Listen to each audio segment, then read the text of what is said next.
நமக்குமே ஒரு கிரியேட்டிவ் திங்கிங்கான ஒரு இடம் அது.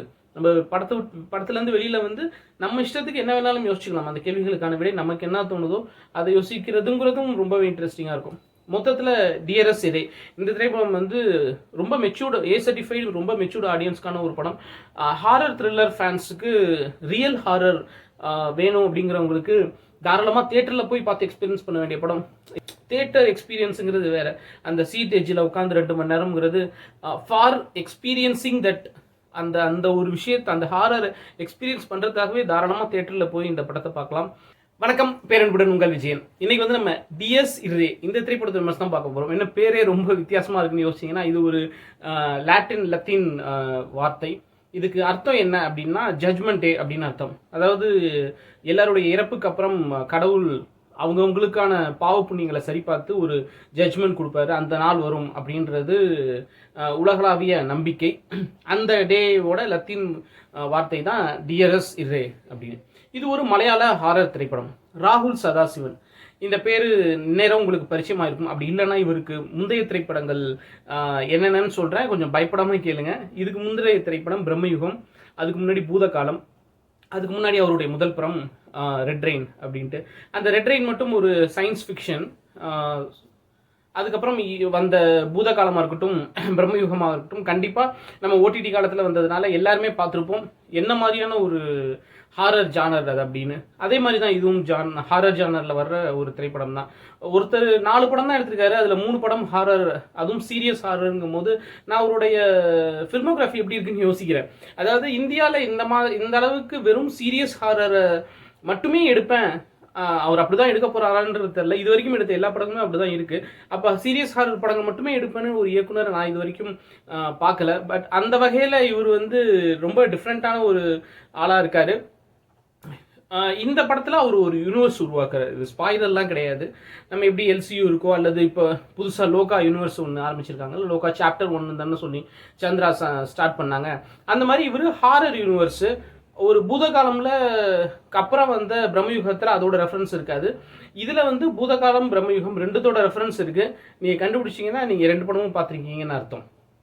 அந்த யூனிவர்ஸை அவர் உருவாக்குறாருங்கிறது நான் படம் பார்த்த வரைக்கும் என்னுடைய புரிதல். அப்படி உருவாக்குனா அது ரொம்பவே இன்ட்ரெஸ்டிங்காக இருக்கும். இந்த படம் வந்து ஒரு 1 மணி நேரம் 55 நிமிஷம் தான், 2 மணி நேரம் ஓடக்கூடிய ஒரு சின்ன ஒரு திரைப்படம். படத்தோட கதைக்கே நம்ம போலையா, ஹாரர் படம் என்ன பெரிய ஹாரர் படம், ஒருத்தர் ஒரு சூப்பர் நேச்சுரல் திங் வந்து ஹான் பண்ணும், அதுலேருந்து அவர் எப்படி தப்பிக்கிறார் அப்படிங்கிற ஒரு சிம்பிளான ஒரு ஒன்லைனர் தான். பட் அதுக்கு பின்னாடி இருக்கிற அந்த ஸ்க்ரீன் பிளே இருக்குல்ல, சான்ஸே இல்லை. உங்களுக்கு பிரம்மயுகம் எந்த அளவுக்கு ஒரு வியப்பை ஏற்படுத்திச்சோ அதே அளவுக்கு இந்த படமும் ஒரு வியப்பை ஏற்படுத்தும். ரொம்பவே வித்தியாசமான வழக்கமான ஹாரர் படங்களில் வர கிளைமேக்ஸ் ட்விஸ்ட்டு, மலையாள படங்களில் இருக்கிற கிளைமேக்ஸ் ட்விஸ்ட்டு அதில் எல்லாமே இருக்குது. பட் இதில் ஒரு ஆச்சரியமான ஒரு விஷயம் என்னென்னா, படம் எங்கேயுமே ஸ்லோ இல்லை. படம் ஃபுல்லாகவே அந்த ஒரு எங்கேஜிங்கான மூமெண்ட் இருக்குல்ல, ஹாரர்னா ஜம்ப்ஸ்கேரி இருக்குது. அதுக்கப்புறம் அந்த வெள்ளை துணி போட்டுட்டு அந்த மாதிரிலாம் இல்லை, கொஞ்சம் மாடர்னாக ரைட்டிங் நல்லா இருந்துச்சு.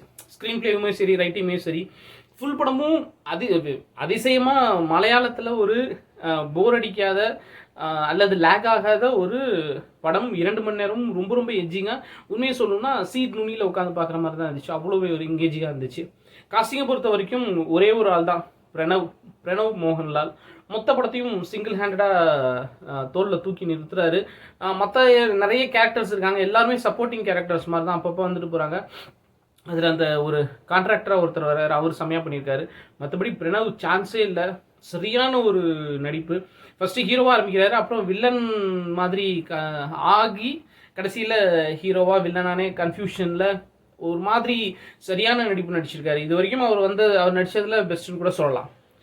இந்த படத்தை பொறுத்த வரைக்கும் நான் சில டிஸ்க்ளைமர் சொல்கிறேன். ஃபஸ்ட்டு வந்து இது ஒரு A certified. படத்தோட ஆரம்பத்தில் சில செக்ஷுவல் கண்டென்ட் இருக்கும், மற்றபடி ரத்தம் தெரிக்கும், பயப்படுற அல்லது 100% இது வந்து ஒரு A certified படம். அந்த மெச்சூர்டு ஆடியன்ஸ்க்கான படம் தான் இது. அதுக்கப்புறம் படம் முடிஞ்சு வெளியில் வரும்போது உங்களுக்கு நிறைய கேள்விகள் இருக்கும். அது சில இயக்குநர்களோட பெர்ஸ்பெக்டிவ்னு சொல்லலாம், அல்லது அவங்களுடைய ஸ்டைல்னு சொல்லலாம். உங்களுக்கு கேள்விகளுக்கான பதிலாக சொல்லாமல் அந்த கேள்விகளுக்கான விடையை வந்து நீங்களே யோசிச்சுக்கோங்க அப்படின்னு எந்த இயக்குனர்கிட்ட கேட்டாலும் அவங்க அதான் சொல்லுவாங்க. இப்போ நான் வந்து ஒரு விடை சொல்லிட்டேன் அப்படின்னா அதோட முடிஞ்சிடும். அது வந்து யாரும் யோசிக்க மாட்டாங்க. இப்போ ஒரு படத்தோட முடிவு நம்ம பார்த்துட்டு வெளில வரும்போது ஒரு படத்தோட முடிவை பற்றி அது அந்த முடிவு நமக்கு திருப்தியாக இருக்கா இல்லையாங்கிறத பற்றி மட்டும் தான் பேசுவோமே தவிர அதோட அல்டர்னேட் எண்ட் எப்படி இருக்கும் அப்படிங்கிறத நம்ம யோசிக்க மாட்டோம். பட் ஒரு முடிவில்லாத சில விஷயங்கள் இருக்கும்போது அது வந்து நம்ம அடுத்தடுத்து யோசிச்சு அது வந்து ஒரு எனக்கு நான் அதை என்ஜாய் பண்ணுவேன். ஒரு கிரியேட்டிவாக அது ரொம்பவே நல்லாயிருக்கும். அந்த மாதிரி இதில் அவர் பதில் சொல்லாமல் விட்ட நிறைய கேள்விகள் உங்களுக்கு படத்தை விட்டு வெளியில் வரும்போது இருக்கும்.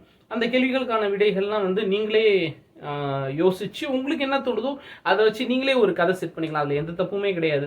ஏன் இவர் இதுக்கான பதிலெலாம் சொல்லாமல் அதாவது ஒரு கன்க்ளூஷன் இல்லாமல் முடிவு இல்லாமல் விட்டுருக்காருன்னா அது அவருடைய ஸ்டைல். ஸோ அதை நம்ம அந்த ஆர்டிஸ்டோட ராகுல்ங்கிற ஆர்டிஸ்டோட அந்த ஒரு ஸ்டைலை நம்ம மதிக்கணும். ஸோ நமக்குமே ஒரு கிரியேட்டிவ் திங்கிங்கான ஒரு இடம் அது. நம்ம படத்துலேருந்து வெளியில் வந்து நம்ம இஷ்டத்துக்கு என்ன வேணாலும் யோசிச்சுக்கலாம். அந்த கேள்விகளுக்கான விட நமக்கு என்ன தோணுதோ அதை யோசிக்கிறதுங்கிறதும் ரொம்பவே இன்ட்ரெஸ்டிங்காக இருக்கும். மொத்தத்தில் டிஆர்எஸ் இறை இந்த திரைப்படம் வந்து ரொம்ப மெச்சூர்டு A certified ரொம்ப மெச்சூர்டு ஆடியன்ஸ்க்கான ஒரு படம். ஹாரர் த்ரில்லர் ஃபேன்ஸுக்கு ரியல் ஹாரர் வேணும் அப்படிங்கிறவங்களுக்கு தாராளமாக தியேட்டரில் போய் பார்த்து எக்ஸ்பீரியன்ஸ் பண்ண வேண்டிய படம் இது. ஓடிடிலலாம் அந்தளவுக்கு ஒரு பெருசாக ஈர்க்காது. தியேட்டர் எக்ஸ்பீரியன்ஸுங்கிறது வேறு. அந்த சீட் எஜ்ஜில் உட்காந்து 2 மணி நேரம்ங்கிறது ஃபார் எக்ஸ்பீரியன்ஸிங் தட் அந்த ஒரு விஷயத்தை அந்த ஹாரர் எக்ஸ்பீரியன்ஸ் பண்ணுறதுக்காகவே தாராளமாக தியேட்டரில் போய் இந்த படத்தை பார்க்கலாம். சென்னையில் பெரும்பாலான திரையரங்குகளில் சப்டைட்டிலோட ஓடுது. மலையாளத்தில் மட்டும்தான் ரிலீஸ் ஆகிருக்கு. நீங்கள் போகிறதுக்கு முன்னாடி சப்டைட்டில் இருக்காங்கிறத செக் பண்ணிட்டு போங்க. இந்த வருஷம் பிடிச்சது லைக் பண்ணுங்கள், ஷேர் பண்ணுங்கள், கமெண்ட் பண்ணுங்கள். நம்ம சேனல் சப்ஸ்கிரைப் பண்ணுங்கள். அன்பை பகிர்வோம்.